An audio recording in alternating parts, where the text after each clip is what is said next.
before. EGIC, meron tayong Clipton ngayong umaga, no? A1 Grand Orchestra. So, ayan, pinapaset up na may-ari. Matalim, matalim. Okay. Itong mga fret niya, medyo ano na.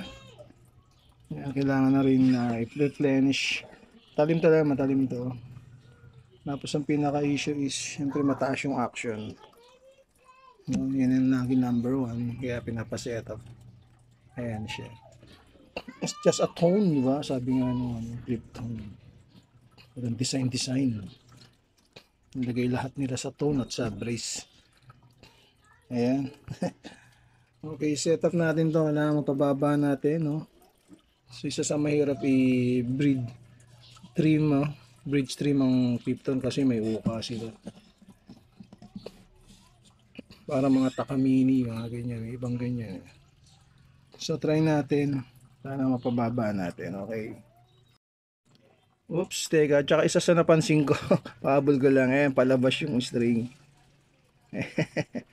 Palabas na, ito paloob, tama to, ito palabas. So, kailangan talagang may setup, no? At malaman na may-ari yung proper, no, na pagkabit ng string, yun lang.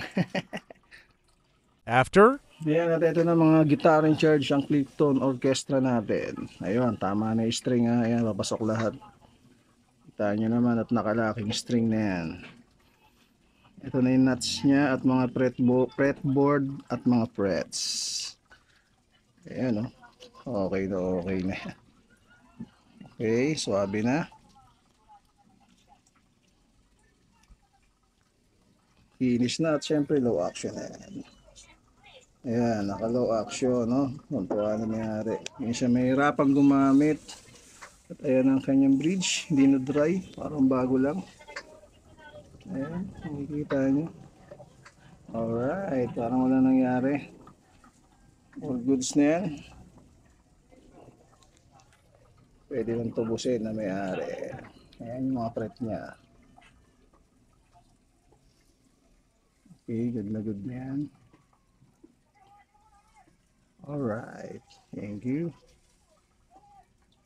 sound check. Buwan yun, ah.